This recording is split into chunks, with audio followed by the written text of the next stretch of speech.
शंख तो आपको नहीं मिलेगा मामा जी।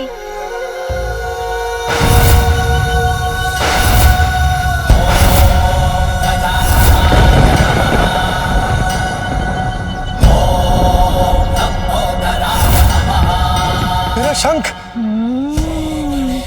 शंख तो गया मेरे उदर में।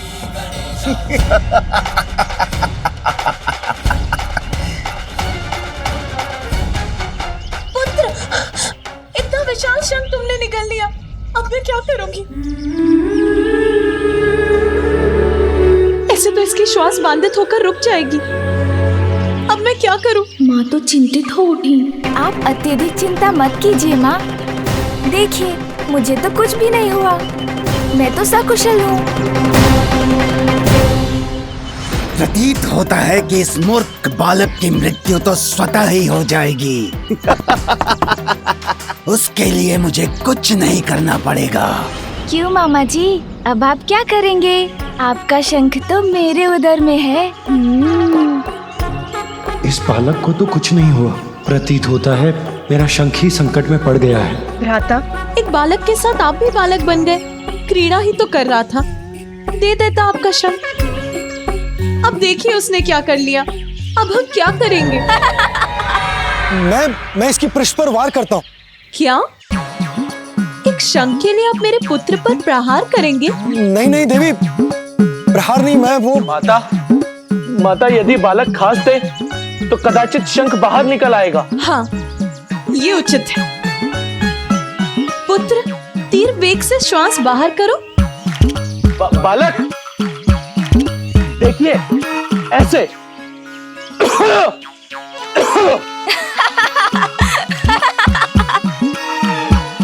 नंदी, इससे भी उत्तम उपाय है मेरे पास। यदि इस बालक को वमन करा दे तो शीघ्र अतिशीघ्र शंख बाहर आ जाएगा। वमन? पुत्र, वमन करने का प्रयास करो शीघ्र।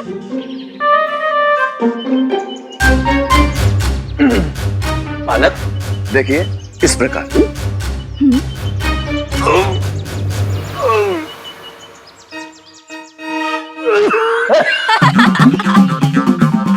अरे ये तो तोलिए माते, बेली तोलिए। यदि हम बालक को उल्टा लगता दे तो तंत अपने आप बाहर आ जाएगा।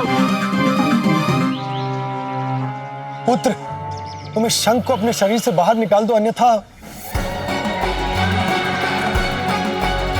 मैं समझ गया मुझे क्या करना चाहिए। मामा जी अब क्या करने वाले हैं?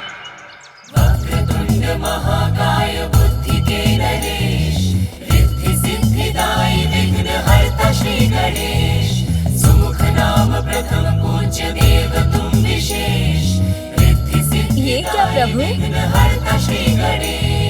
जग को जो पाले, जो सबको तारे, आज विवश पार्वती सुत से हारे। उठक बैठक सुमुख सम करते हरि, मुदित देव देवी गण देखे सभी। ये देख देख हंस पड़े विनायका, शंख उदर से जाके तब निकल सका।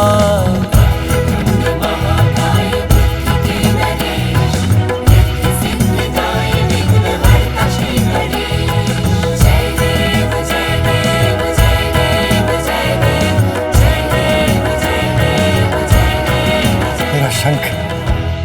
सब कुशल तो है, कोई अहित तो नहीं हुआ ना? नहीं ना।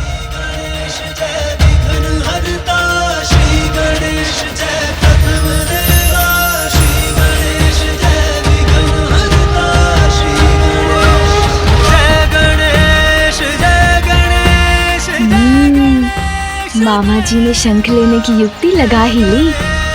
जिसके उदर में अमृत का भंडार हो उसका कोई अहित कैसे कर सकता है? माहेश्वरी व्यर्थ ही चिंता कर रही है। माहेश्वरी के पुत्र की लार तो अमृत है। चलिए, आज इस क्रीड़ा के कारण हम सभी को श्री हरि के उदाहरण से एक बहुमूल्य सीख तो प्राप्त हो गई कि बालकों को कैसे बहलाया जाता है। बस अब तो प्रसन्न हो गए ना आप भ्राता? प्राप्त हो गया ना आपको आपका शंख? नंदी, शीघ्र जाकर मेरे पुत्र के लिए थोड़ा जल लेकर आओ। जी माता।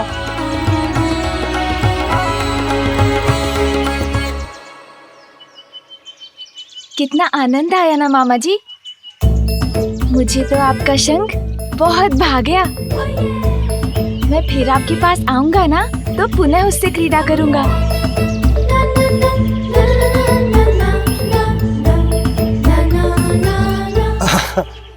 अवश्य पुत्र, क्यों नहीं? नहीं नहीं, कोई आवश्यकता नहीं है। मेरे पुत्र की नटखटता को बढ़ावा मत दीजिए। यदि पुनः उसने शंख को निगल लिया तो? किंतु इसमें मेरी क्या भूल है? चलो तुम अब, आज के लिए बहुत हुआ।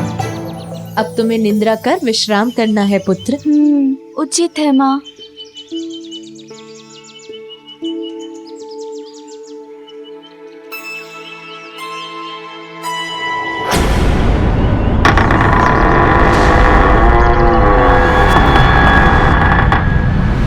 बालक को मनाया जाता है, ये मानती हूँ मैं, किंतु भ्राता श्रीहरि तो अपने भांजे के साथ स्वयं ही बालक बन गए। शंख ही दे दिया उसे।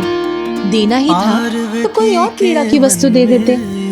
अब मैं भी अपने पुत्र के लिए ऐसी अनेकों क्रीड़ा की वस्तु लाऊंगी। माँ की गोद में आए विघन हरता।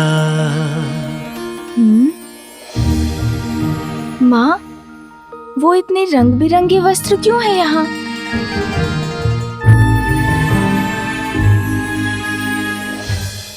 पुत्र, वो सभी वस्त्र तुम्हारे लिए तुम्हारी बुआ लेकर आई है। बुआ? हाँ पुत्र, देवी सरस्वती तुम्हारे पिता की बहन है, इसीलिए वो तुम्हारी बुआ हुई। और उनके स्वामी ब्रह्मदेव तुम्हारे फूफा जी। माँ, अर्थात हमारे और भी संबंधी हैं? हाँ पुत्र, और भी संबंधी है हमारे। चलो अब सो जाओ।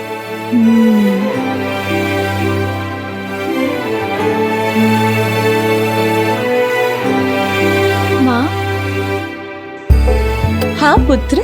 एक बात तो आपने बताई ही नहीं कि बुआ जी और फूफा जी का निवास कहाँ है? ब्रह्मलोक में पुत्र, और कहाँ।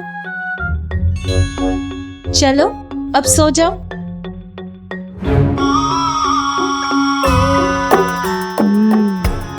अच्छा, ब्रह्मलोक, वहाँ भी मुझे जाना ही होगा।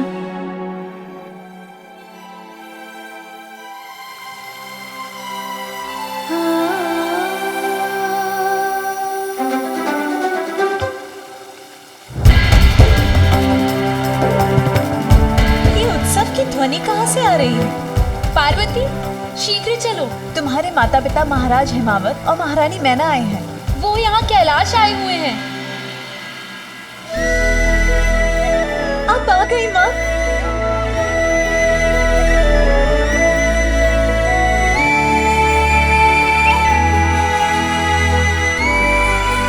प्रणाम पिताश्री।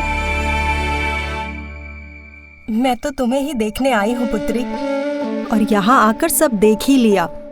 मैं कुछ नहीं बोलूंगी, किंतु दिखाई तो सब दे ही रहा है ना। जमाई जी तो अपने ध्यान में ही लीन रहते हैं, और सांसारिक कार्यों में कहाँ उन्हें आज तक कोई रुचि रही है। और यहाँ का सारा कार्यभार हमारी पुत्री पर ही तो आ पड़ा है। नहीं माँ।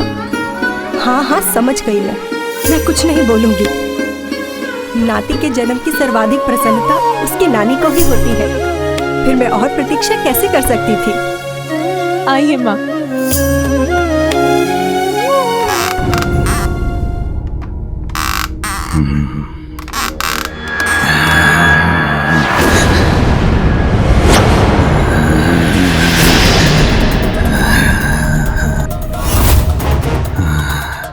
अब उचित है। एकाकी है ये बालक, निद्रा मग्न है।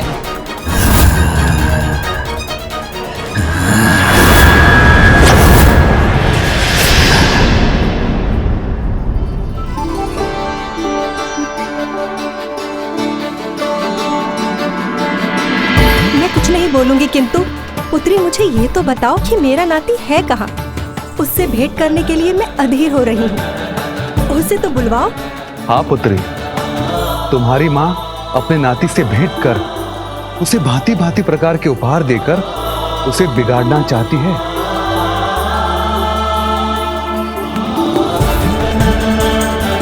जया, विजया, मेरे पुत्र को शीघ्र यहाँ लेकर आओ। माँ, इतना कुछ लाने की क्या आवश्यकता थी? पुत्री, मैं अपने नाती से प्रथम भेंट करने वाली हूँ, तो उस पर अपनी स्नेह वर्षा करने का अधिकार तो है मुझे। मैं कुछ नहीं बोलूंगी, किंतु मैं चाहती हूँ कि मेरे नाती को वो सब कुछ प्राप्त हो जो एक राज परिवार के बालक को होना चाहिए। इसीलिए तो मैं उसके लिए ये सारे नवीन वस्त्र और अनेकों प्रकार के खिलौने लेकर आई हूँ। उसे आने तो दो। पुत्र उठो, देखो कोई तुम्हें देखने बहुत दूर से आया है। दिवस भर अपने नटखटपन से सबको सताने के बाद अब ऐसे निद्रा में मग्न हो। रुको, मैं उठाती हूँ तुम्हें।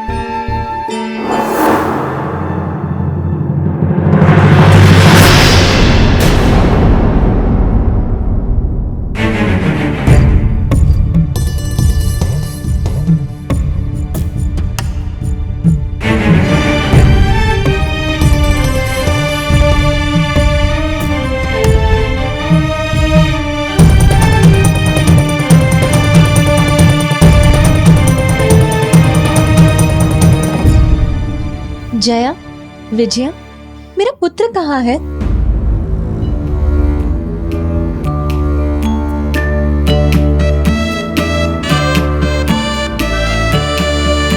ओह, अभी वो अपने नाना नानी से परिचित नहीं है ना? कदाचित इसीलिए उसे यहाँ आने में संकोच हो रहा है ना? इसीलिए नहीं आया ना तुम्हारे साथ?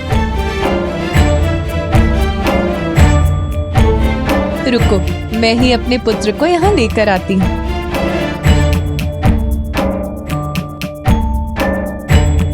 किंतु पार्वती,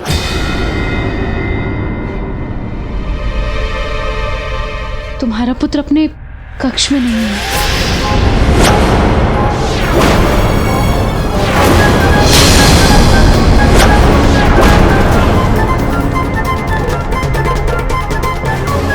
और हमने उसे संपूर्ण भवन में ढूंढ लिया, किंतु वो कहीं भी नहीं है।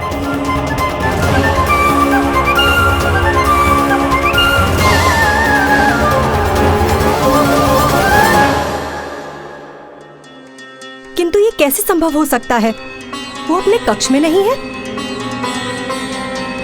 और संपूर्ण भवन में भी नहीं है। इतना छोटा बालक कहाँ जा सकता है फिर?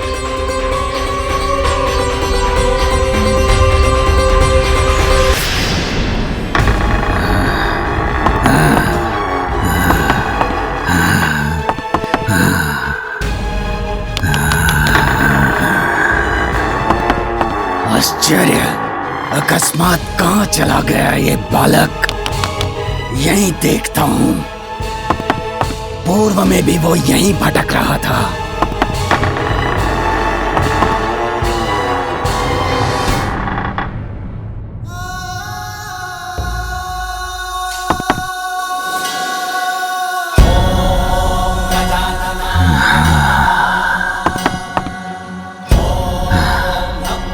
मुझे तुम्हें बाहर लाने की आवश्यकता ही नहीं पड़ी बालक।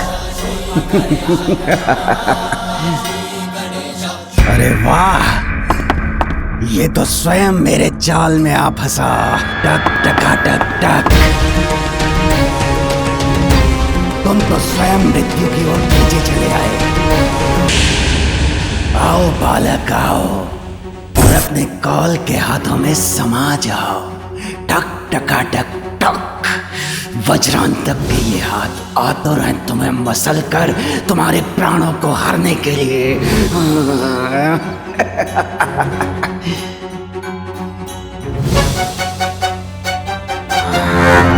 थोड़ा और निकट आओ, आ जाओ बालक।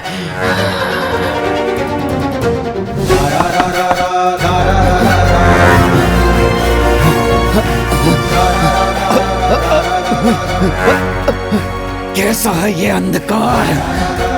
अंधकार में तो डूबना था इस बालक के जीवन को। उस पर पड़नी थी मृत्यु की भयावह काली छाया। किंतु इस अंधकार ने तो मेरी ही दृष्टि बाधित कर दी।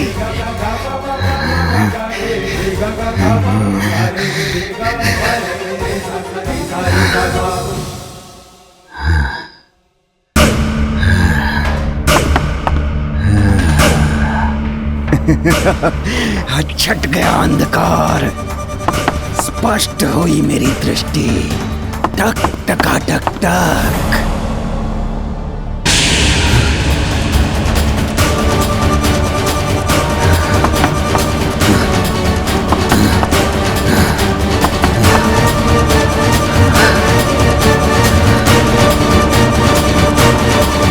कहाँ गया ये बालक?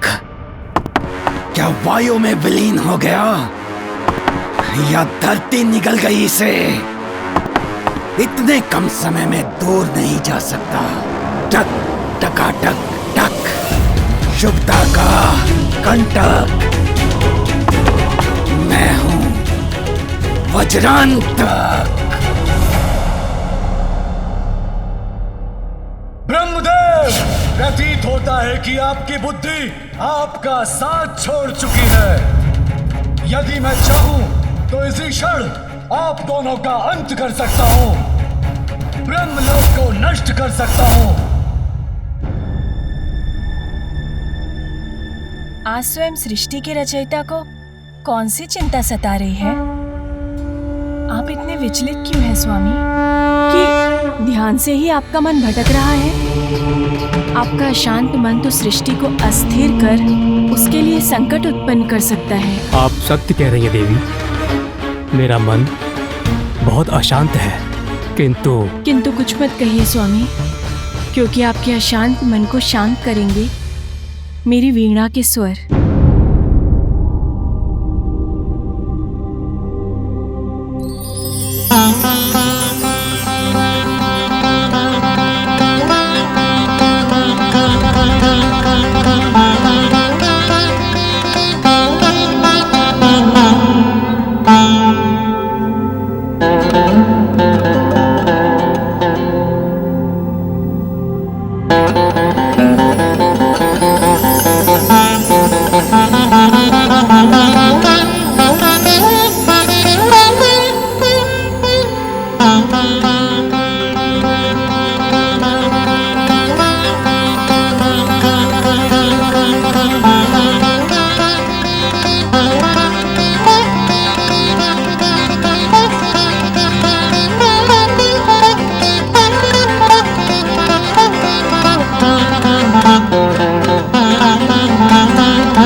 पुत्र तुम? देखिए स्वामी, हमसे भेंट करने के लिए कौन आए हैं?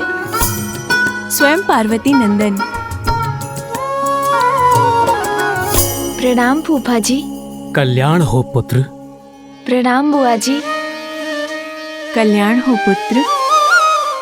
बुआ जी, कितने मधुर और कितने आनंददायक स्वर है आपकी वीणा के। क्या आप मुझे भी वीणा बजाना सिखा सकती हैं? अवश्य पुत्र।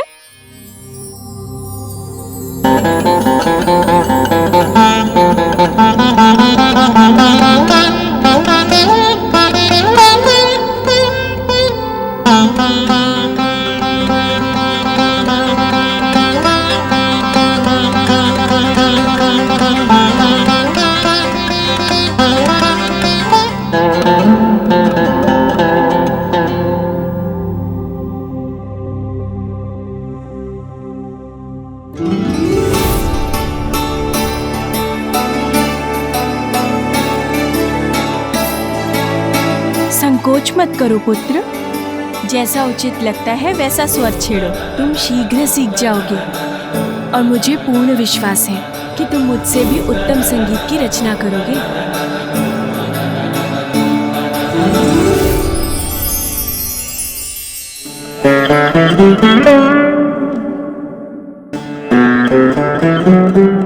कितना मधुर है इस वीणा का स्वर। मुझे तो बहुत आनंद आ रहा है।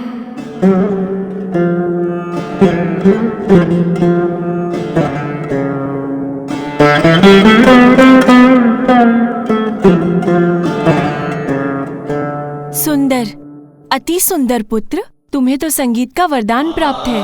बुआ जी, वरदान का तो मुझे ज्ञात नहीं, किंतु मुझे आनंद बहुत आ रहा है। मैं आपकी वीणा के तारों पर और सुर छेड़ सकता हूँ क्या? अवश्य। इतना सुंदर संगीत उत्पन्न कर रहे हो तुम, अभी रुक क्यों गए? इसी प्रकार से बजाते रहो और आनंद आएगा तुम्हें। बजाओ।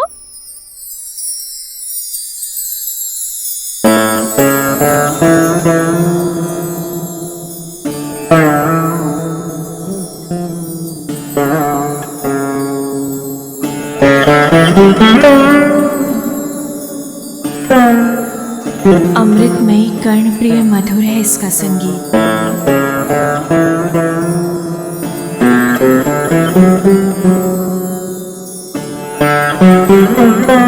अद्भुत, असाधारण, अवश्य किसी दिव्य शक्ति का प्रतिरूप है ये बालक।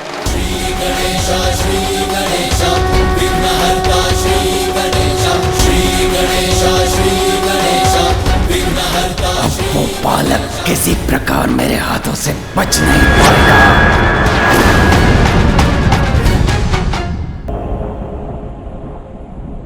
मैं कुछ नहीं बोलूंगी, किंतु एक अबोध बालक इस भवन से नदारद कैसे हो गया?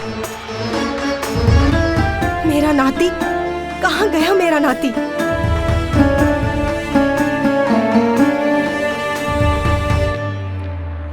कैसी माँ हूँ मैं जो ये भी नहीं जानती कि उसका पुत्र कहाँ है। रह रहकर अनेकों चिंताएं घुमड़ रही हैं मेरे मन में।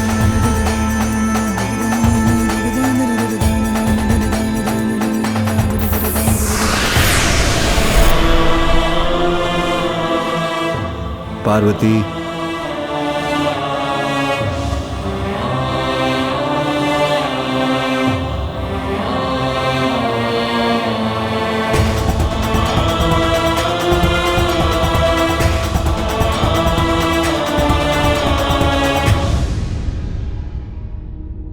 इस समय कहाँ जा सकता है वो?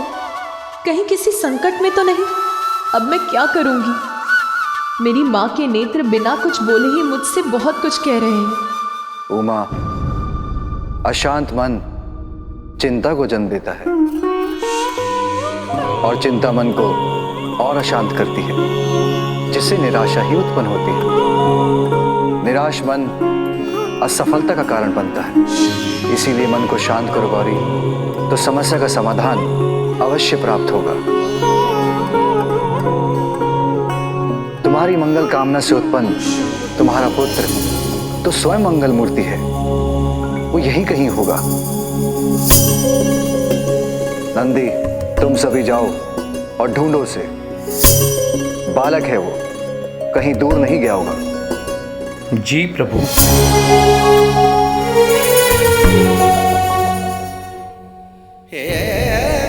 आपके इन शुभ वचनों ने मेरे मन को शांत कर दिया स्वामी।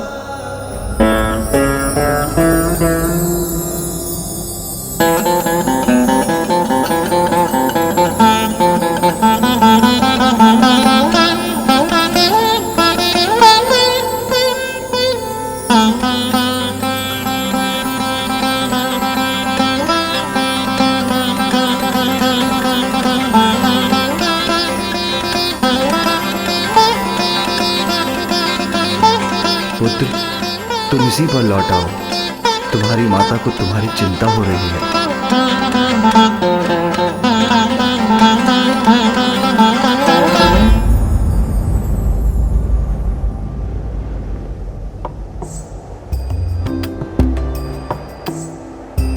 बुआ जी, फूफा जी, अब मुझे जाना होगा।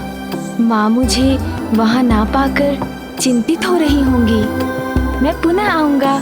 यहाँ आने का मन किया तो आ गया, किसी को बिना बताए। इसलिए अब चलता हूँ।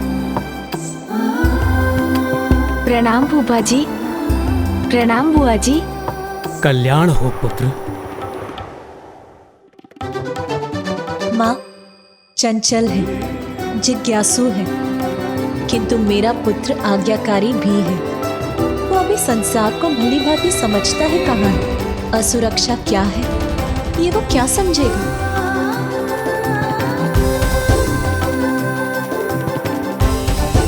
माँ, मेरा मन व्याकुल अवश्य है, किंतु मुझे प्रतीत हो रहा है कि वो जहां भी है सुरक्षित है और वो शीघ्र लौट भी आएगा। माँ, माँ, आप मुझे ढूंढ रही है ना?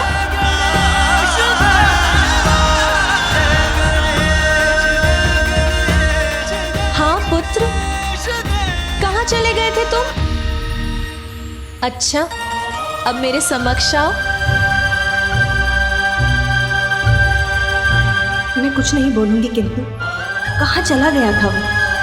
चलो, जहाँ भी था वहां से लौट तो आया है। हम उसे देखने, उससे मिलने के लिए ललायित हैं। अब क्यों छिपा है वो?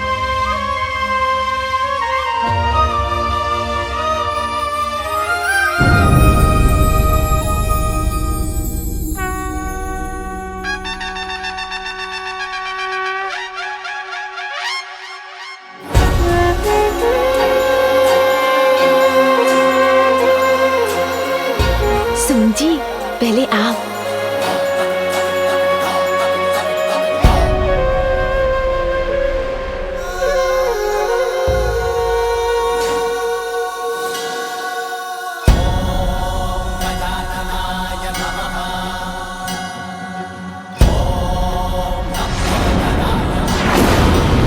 ये है पार्वती पुत्र, मेरा नाती।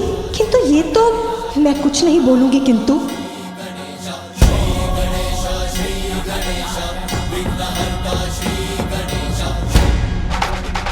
लीजिए, मैं आ गया माँ।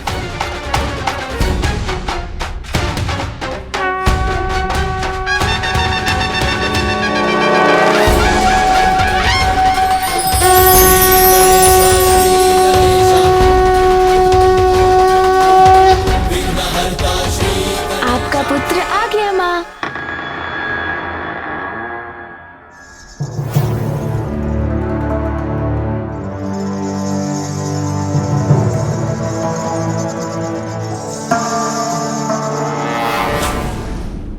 माँ,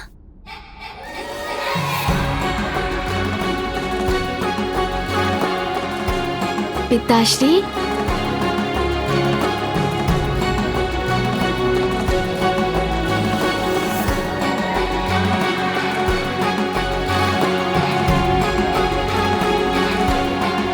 अच्छा हुआ दो स्वयं लोता है, नहीं तो हम ढूंढते ही ले जाते।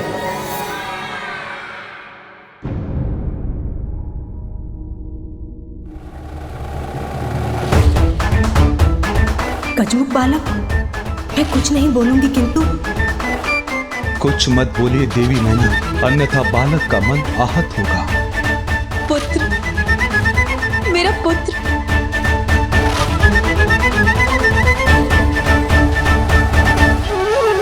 पुत्र, कहाँ चले गए थे तुम? तुम्हें ढूंढते ढूंढते विचलित हो रही थी मैं। माँ, मैं तो बुआ जी और फूफा जी से मिलने ब्रह्मलोक चला गया था। वो ना बुआ जी की वीणा के संगीत की ध्वनि आ रही थी और फूफा जी वेद पाठ कर रहे थे, तो मुझसे रुका ही नहीं गया। मैंने कितनी बार कहा है, बिना किसी को बताए तुम्हें कहीं नहीं जाना है। माँ तो रुष्ट हो गई। माँ,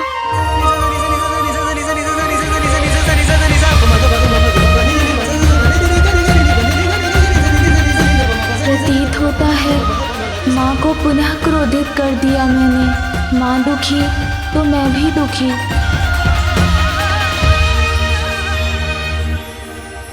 पुत्र, मैं तुम्हारा नाना अर्थात तुम्हारी मां का पिता और ये उनकी माता तुम्हारी नानी।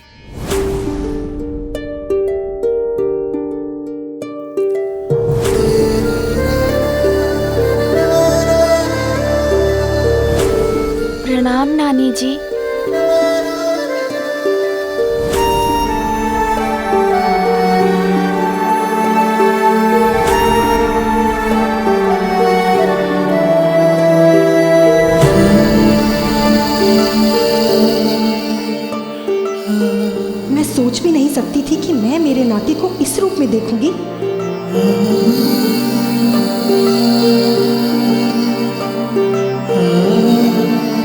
आपको भी प्रणाम नाना जी।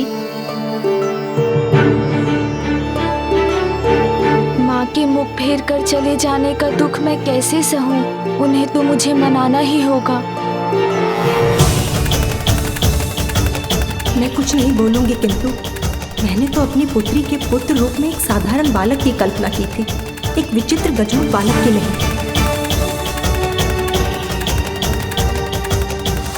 देवी मैना असहज हो रही है, जिससे बालक के कोमल हृदय को ठेस पहुंच सकती है। मुझे ही कुछ करना होगा।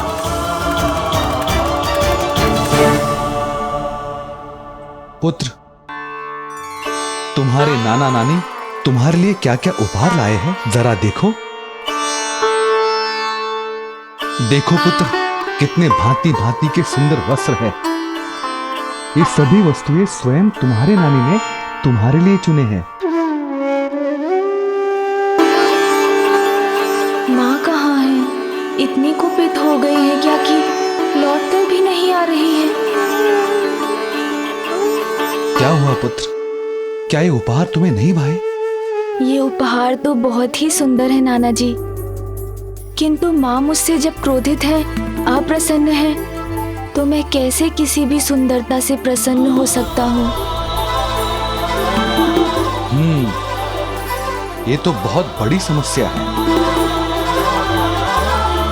किंतु इसका समाधान है मेरे पास। यदि तुम ये समस्त खिलौने अपनी माता पार्वती को दिखाओ, कदाचित उनका क्रोध कम हो जाए।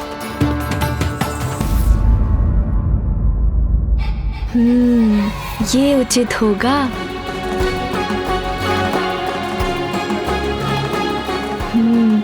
अभी जाता हूँ माँ को मनाने। पिता पुत्र दोनों को ही मेरी कोई चिंता नहीं, तो मैं ही क्यों चिंता करूं? जाओ, जहां जाना है, जब जाना है जाओ, मुझे क्या। अंगल प्रताप है मेरा कुछ कहना। कितनी बार कहा मेरे निकट रहो, मुझे बिना बताए कहीं मत जाओ, किंतु उसे कहाँ कुछ सुनना है।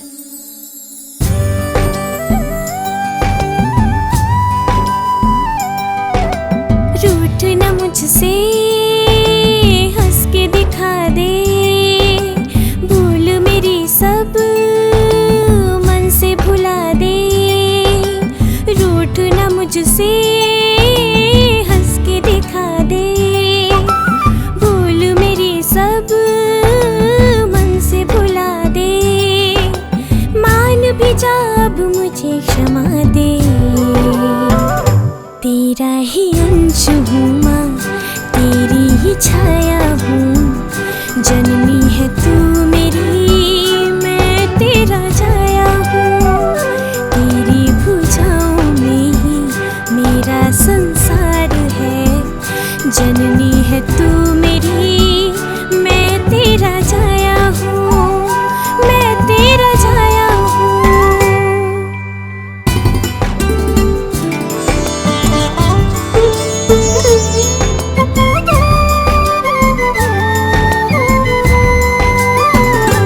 तू जो रूठी तो रूठे हैं धरती आकाश।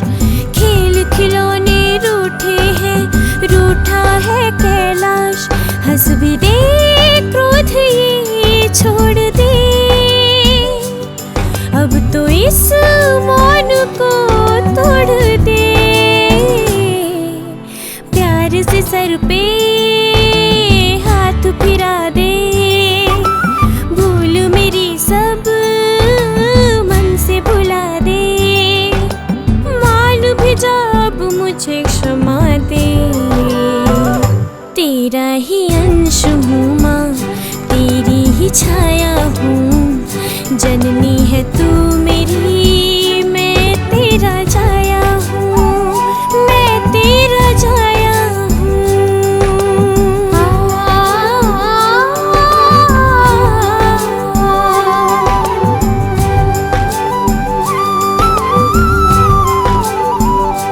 रूठ के मैं भला तुझसे कैसे रहूं। वायु में है प्राण जैसे, ऐसे जब हंसे तो हंसे ये गगन, तुझको पाके हुई मैं मगन। पुत्र प्यार से कह के बुला ले, भूल मेरी सब मन से भुला दे। मान भी जा अब मुझे क्षमा दे। मेरा ही अंश है तू, मेरी ही छाया है। जननी हूँ मैं तेरी, तू मेरा जाया है, तू मेरा जाया है।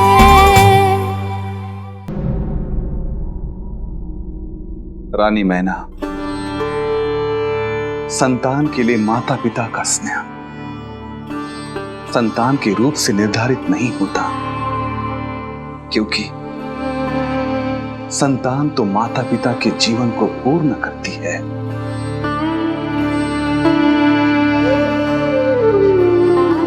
गुणी संतान वही है जो माता पिता के प्रति अपना दायित्व पूर्ण करे, उन्हें निराश ना करे, उनका ध्यान रखे। और हमारा नाती तो इतनी अल्प आयु से ही अपनी मां की भावनाओं का इतना ध्यान रखता है। और माँ, ये भी देखिए ना, हम दोनों तो इस खिलौने के साथ क्रीड़ा भी कर सकते हैं।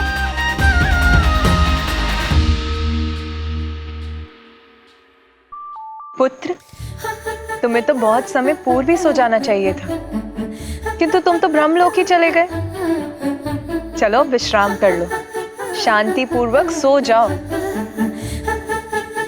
मैंने तो सोने का बहुत प्रयत्न किया माँ, किंतु क्या करूं, मुझे तनिक भी निद्रा नहीं आ रही है। अच्छा चलो, मैं तुम्हें लोरी गाकर सुनाती हूँ, तब तुम्हें निद्रा आ जाएगी। ठीक है माँ, किंतु तुम्हें अपने नेत्र मूंदने होंगे।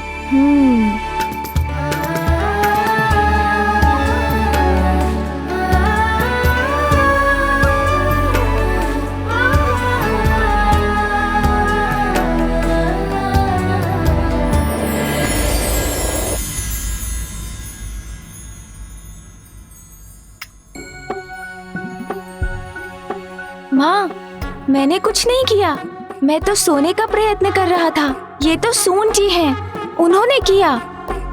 कितने नटखट हो तुम पुत्र, क्या करूं मैं तुम्हारा, कैसे सुलाऊं तुम्हें? मैं कुछ नहीं बोलूंगी, किंतु मैं उसकी नानी हूँ। लाओ, मैं सुला देती हूँ उसको।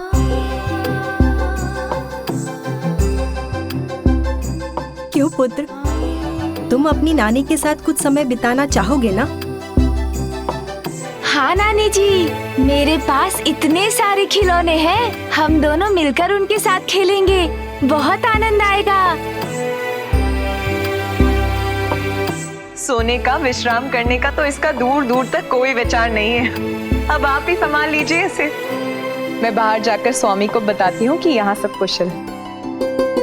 मैं भी तुम्हारे साथ चलता हूँ पुत्री।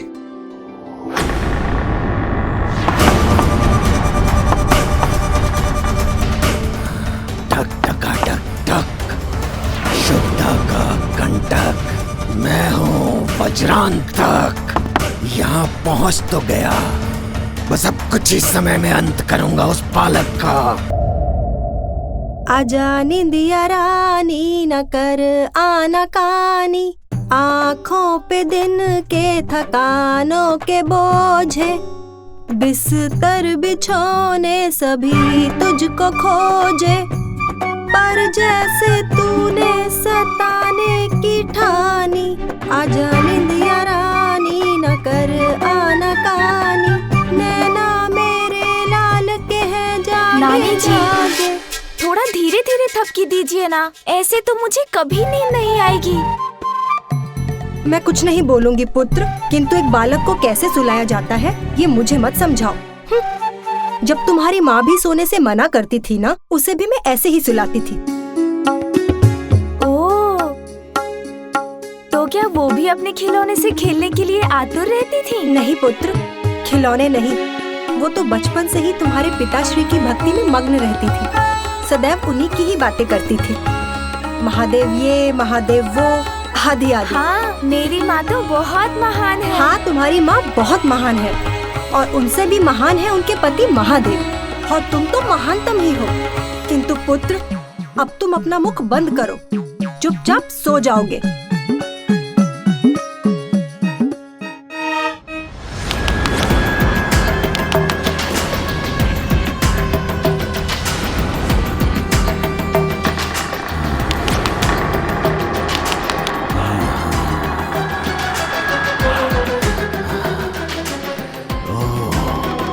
खिलौने तो मैं अब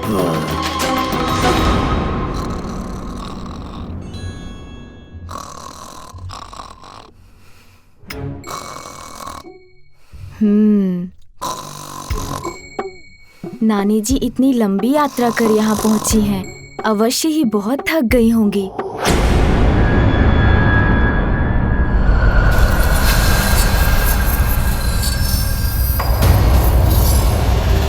नानी जी भी सो गईं। अब वो वास्तव में कुछ समय के लिए कुछ नहीं बोलेंगी। बड़ी विचित्र बात है, नानी माँ कहती हैं वो कुछ नहीं बोलेंगी, फिर भी वो बोलती ही चली जाती हैं। उससे किसी को कोई हानि नहीं होती, तो उसमें अनुचित भी क्या है।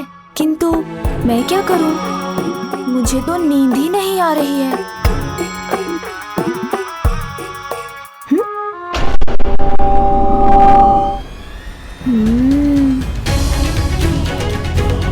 कितना सुंदर दृश्य है। चंद्रदेव के प्रकाश से मेरे सारे खिलौने चमक रहे हैं, जैसे मुझे बुला रहे हो कि मैं जाऊं और उनके साथ खेलूं।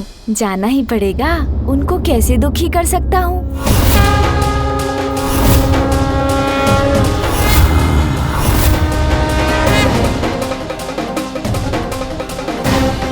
समीप आओ बालक, और समीप, आज तुम्हारी मृत्यु निश्चित है। निकट आओ मेरे, और निकट।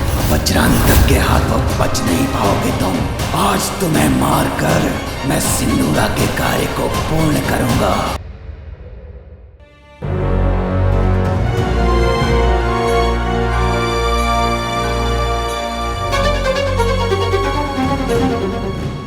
टक टकाटक टक, टिकी है मेरी दृष्टि तुम पर बालक। तुम ही मेरा लक्ष्य हो। मेरे ये नए खिलौने कितने सुंदर हैं। यदि ये मुझसे बातें भी कर सकते तो कितना आनंद आता। बालक, मैं तुमसे बातें कर सकता हूँ। ये तो सत्य में बातें कर रहा है। अरे वाह, तुम्हारे जैसा काठ का पुतला तो मैंने वन में भी देखा था। मुझे वो बहुत अच्छा लगा था, मैं तो उसे अपने पास ही रखता। किंतु तुम भी मुझे बहुत अच्छे लगे थे,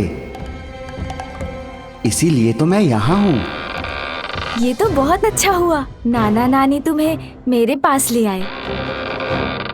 अच्छा, तुम बोल तो सकते हो, तो क्या तुम चल भी सकते हो? हाँ, मैं चल भी सकता हूँ। तो चलो।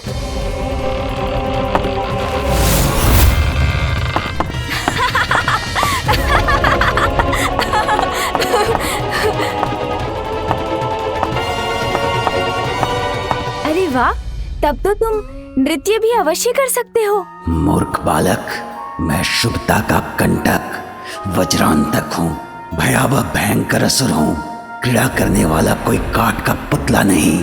किंतु तुम्हें अपने जाल में फंसाने के लिए जो आवश्यक है वो तो करना ही होगा मुझे।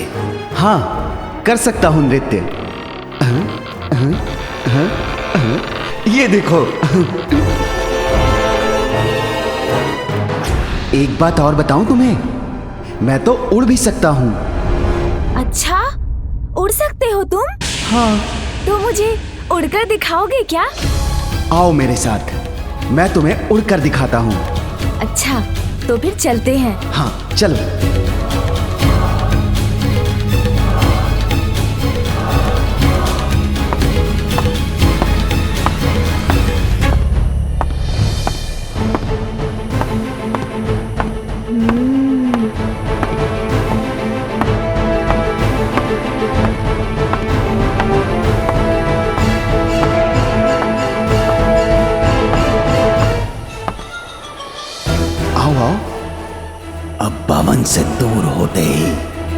ऐसा उड़ाऊंगा तुम्हें कि तुम कभी लौट नहीं सकोगे। अरे सुनो मित्र, ये तो बताओ कि अपने इस लघु आकार के साथ तुम कैसे उड़ोगे? अरे रुको मित्र, मेरी जिज्ञासा तो शांत करो। अरे रुको।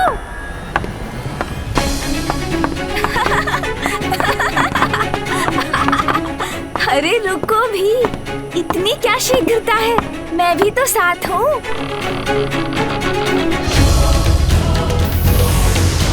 अरे ये तो अपना आकार बढ़ा सकता है।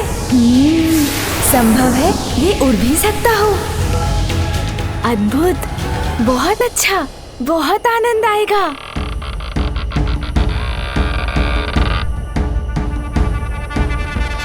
आओ बालक, अब तो तुम्हें विश्वास हो गया ना कि मैं उड़ भी सकूंगा। हाँ हाँ मित्र। तो आओ, मैं तुम्हें आकाश की यात्रा करवाता हूँ। हाँ हाँ, चलो आकाश की यात्रा करते हैं। बड़ा आनंद आएगा। आओ।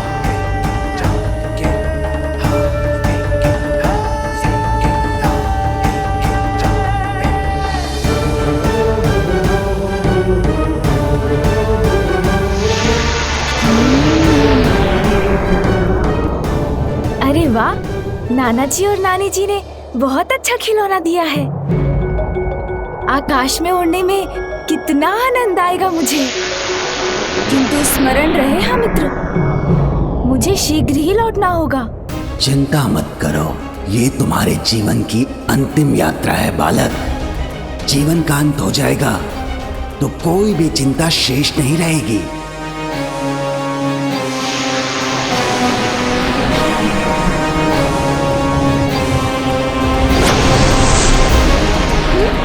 ये क्या? अरे अरे, संभालो स्वयं को, मैं गिर रहा हूँ। अरे हम तो नीचे गिर रहे हैं। तुमने तो कहा था हम उड़ सकते हैं। उड़ेंगे, अवश्य उड़ेंगे, तुम्हारे प्राण। ओह अच्छा अच्छा, क्रीड़ा कर रहे हो मित्र। अरे वाह, बहुत आनंद आ रहा है।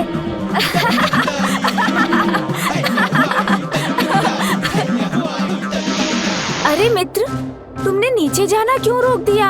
इतना आनंद आ रहा था। कैसे भी उचित है, अब हमें लौटना चाहिए। उड़ान तो हम कभी भी भर सकते हैं। तुम्हें यहाँ लौटाने के लिए नहीं लाया हूँ मैं।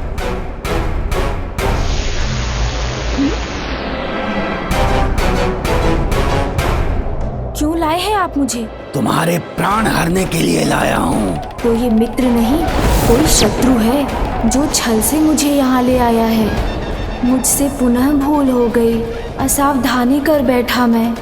स्नान कुंड में जाते समय माँ ने कहा था हमेशा सावधान रहना चाहिए, किंतु अपने उत्साह में माँ की सीख को भुला दिया मैंने। किंतु माँ की दूसरी सीख भी तो है, भय का सामना करो तो वो मिट जाता है। पुत्र, व्यक्ति की निडरता भय पर और साहस उसके शंका पर भारी पड़ता है। इसीलिए भय किसी भी कारण हो, उस पर विजय पाने का एकमात्र उपाय है अडिग होकर उसका सामना करना। किंतु अब इसका सामना कैसे करूं मैं? हाँ, समझ गया।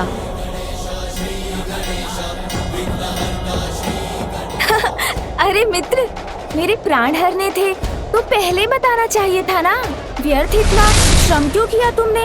क्यों श्रम क्यों? तुम मेरे साथ हो और तुम्हारे प्राण तुम्हारे भीतर हैं। तुम्हारा अंत कर तुम्हारे प्राणों का नाश करूंगा मैं। यही तो तुम भूल कर बैठे मित्र।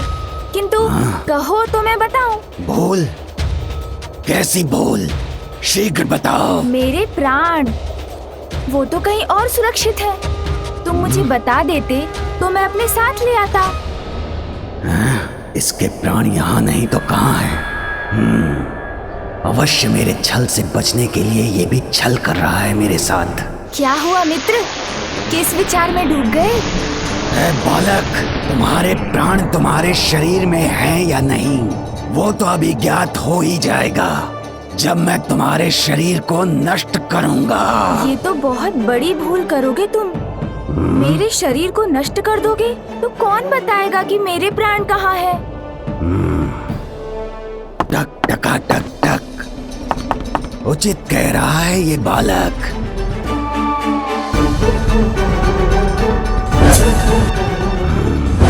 असाधारण है ये बालक, जो छलिया विष्णु को अपने पीछे घुमा सकता है, जिसके वध के लिए असुर सम्राट सिंदूरा ने मुझे भेजा है। वो साधारण कैसे हो सकता है? इसके प्राण हरने के लिए इसके शरीर को सुरक्षित रखना होगा मुझे। बालक, बताओ मुझे, तुम्हारे प्राण तुम्हारे शरीर में नहीं है तो कहाँ हैं? अब तुम मुझसे उचित प्रश्न पूछ रहे हो। मुझे स्पष्ट स्मरण तो नहीं, किंतु कदाचित मेरे पिताश्री ने मेरे प्राण उस पर्वत में छिपा कर रखे हैं। वहाँ नीचे, हाँ वहाँ नीचे। यदि इसके प्राण उस पर्वत में हैं, तो मैं उसे ही खंड खंड कर दूंगा।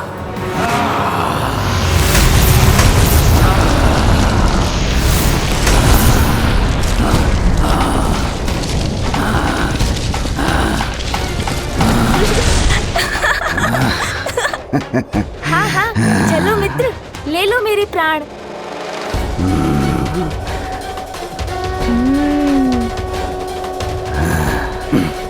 धूल का ढेर बने इस पर्वत में तो इस दुष्ट के प्राण कहीं नहीं हैं।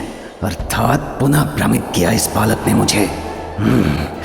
टक टका टक टक, वज्रांतक, इस बालक की बातों से मत भटक। ए बालक, कहाँ है तुम्हारे प्राण?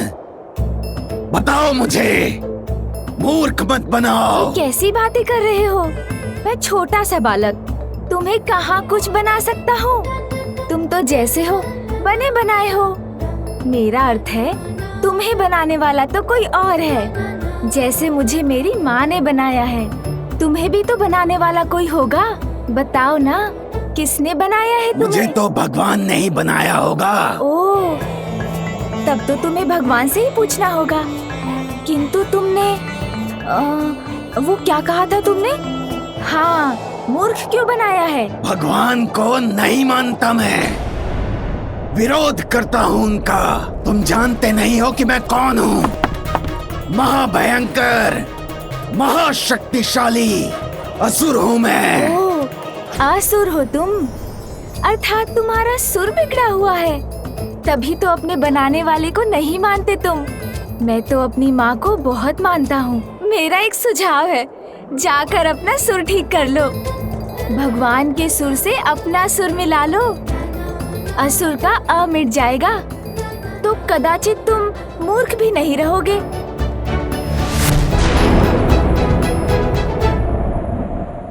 माँ, माँ, माँ, किसने पुकारा मुझे? माँ, ये क्या? आप स्वयं सो गए? आप तो मेरे पुत्र को सुलाने वाली थी। मुझे लगा उसके बाद आप मेरी सहायता करेंगी। कल नामकरण और छठी की तिथि है, कितने सारे कार्य शेष हैं, कितना सारा प्रबंध करना है हमें। मैं कुछ नहीं बोलूंगी पुत्री, किंतु दिवस भर की यात्रा से बहुत थक गई थी मैं। और आप सो गए। कोई बात नहीं माँ, किंतु ये तो बताइए मेरा पुत्र कहाँ है? वो तो, अरे कहाँ गया? यही तो था। आपको पता नहीं वो कहाँ है? पुत्र,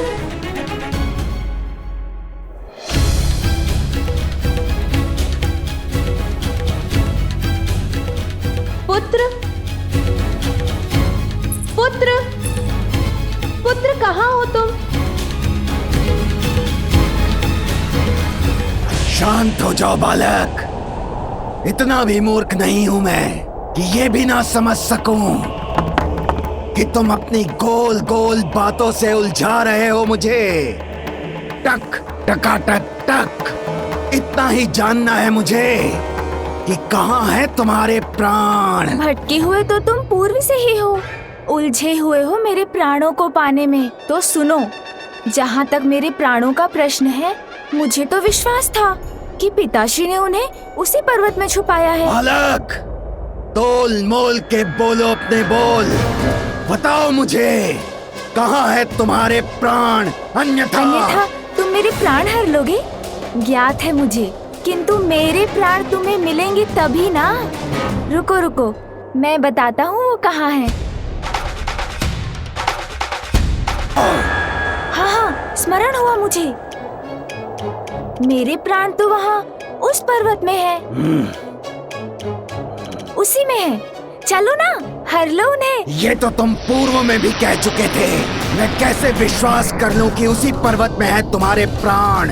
अरे इसीलिए कि नंदी जी है ना, उनके सींग है ना। टक टका टक टक। ए बालक, अब ये नंदी कहाँ से आ गया इस सब में? अरे जैसे नंदी जी के सींग हैं, वैसे ही वो 2 पर्वत शिखर दिखाई दे रहे हैं ना। हाँ, किंतु परंतु छोड़ दो। पिताश्री ने मुझे बताया था, वैसे ही पर्वत में उन्होंने छिपाए हैं मेरे प्राण। प्रतीत होता है अब इसे स्पष्ट स्मरण हो गया है, किंतु टक टका टक टक, इसका विश्वास कैसे करूं? समझ गया। तुम सोच रहे हो कहीं मैं तुम्हें फिर से मूर्ख तो नहीं बना रहा, किंतु मेरा विश्वास करने के सिवाय कोई और उपाय है तुम्हारे पास? यदि तुम्हारे प्राण इस पर्वत में भी नहीं हुए तो मुझसे बुरा कोई नहीं होगा। जानता हूँ, तुमसे बुरा तो और कोई नहीं होगा। अब चलो, ले लो मेरे प्राण।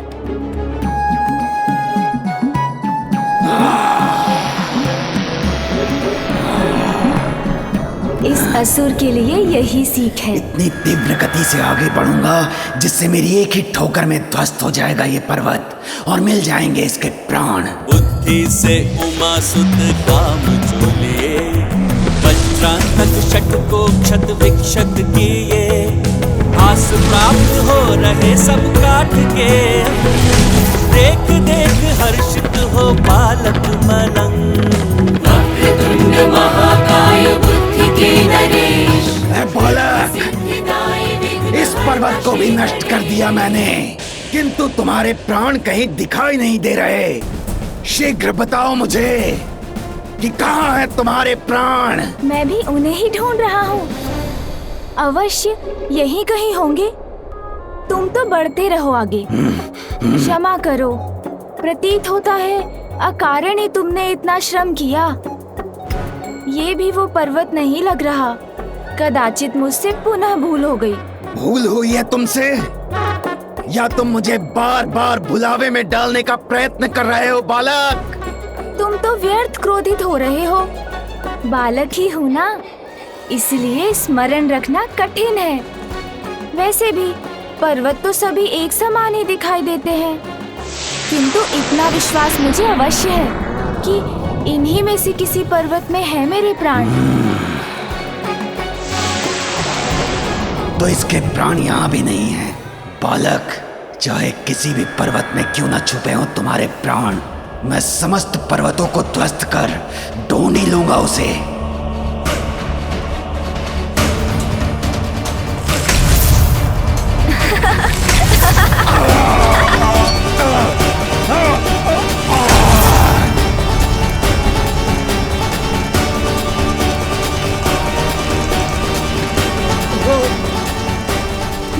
ये क्या? इस प्रकार तो मैं ही संकट में आ जाऊंगा।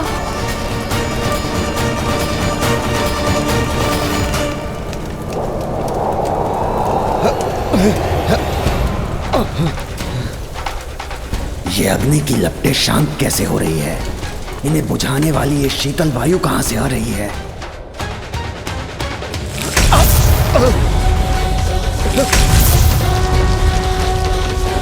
आहा, इतनी गति, इतना आनंद। आहा,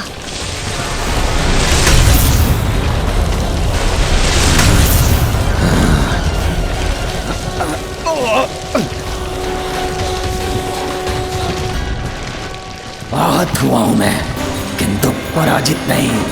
प्राण तो मैं इसके लेकर ही रहूंगा। बहुत हुई तुम्हारी क्रीड़ा, अब शीघ्र बताओ कहाँ है तुम्हारे प्राण? मैंने बताया ना, पिताश्री ने सुरक्षित करने के लिए यही कहीं छुपाए हैं।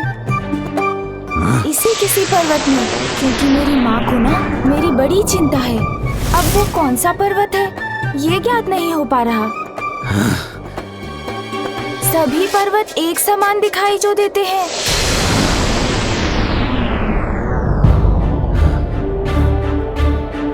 टक टका टक टक, शुभता का कंटक। वज्रांतक इन सभी पर्वतों को नष्ट करेगा, किंतु तुम्हारे प्राण लेकर ही रहेगा। जैसी तुम्हारी इच्छा। तो फिर चलो।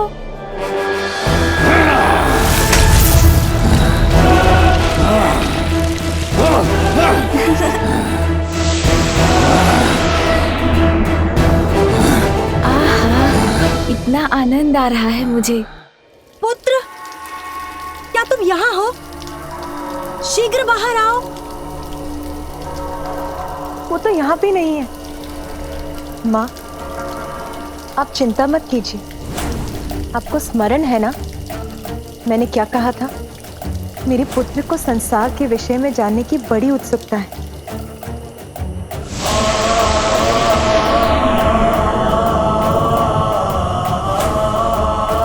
अनेकों उत्सुकताएं होती हैं इस आयु में, किंतु इस गहन रात्रि में अपनी उत्सुकता को मिटाने कहाँ जा सकता है वो? यही तो मैं भी सोच रही हूँ, किंतु मुझे विश्वास है वो यहीं कहीं निकट ही होगा। मैं उसे ढूंढने नंदी को भेजती हूँ। बालक, चारों ओर देख लिया मैंने, यहाँ भी नहीं है तुम्हारे प्राण। मिलेंगे मिलेंगे, अवश्य मिलेंगे। मैं किसका पुत्र हूँ वो तो ज्ञात है ना तुम्हें, बताओ ना। अज्ञानी, मूर्ख नहीं है ये वज्रांतक। वो तो है कहा तुमने? अर्थात मैं मूर्ख हूँ? अरे ये तो तुम स्वयं कह रहे हो, मैंने कहा कुछ कहा। मैंने तो मात्र एक प्रश्न पूछा था तुमसे। टक टका टक टक। सुनो बालक, ज्ञात है मुझे कि तुम महादेव और देवी पार्वती के पुत्र हो, किंतु उससे इस बात का क्या संबंध है जो तुम बार बार मिथ्या वचन बोलकर मुझे भ्रमित कर रहे हो? अरे भ्रमित मैं नहीं कर रहा हूँ। देवाधिदेव महादेव और शक्ति स्वरूपनी माता पार्वती के पुत्र के प्राण तुम्हें इतनी सरलता से कैसे मिलेंगे? उसके लिए और थोड़ा श्रम करना होगा ना। मेरी माँ कहती है जो निरंतर प्रयत्न करते हैं उनको प्राण नहीं सफलता अवश्य मिलती है। चलो ना, एक बार और ढूंढते हैं। यदि इस बार भी नहीं मिले तो मैं तुम्हें अपने साथ लेकर चला जाऊंगा। चलो असुर, मुझे लगता है तुम्हें इस बार सफलता अवश्य मिलेगी।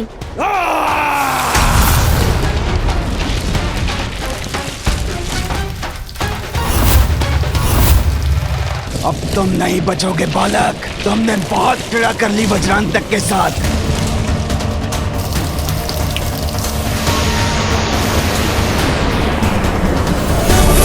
ये मुझे कहाँ लेकर जा रहे हैं? अब तुम्हारी मृत्यु निश्चित है बालक।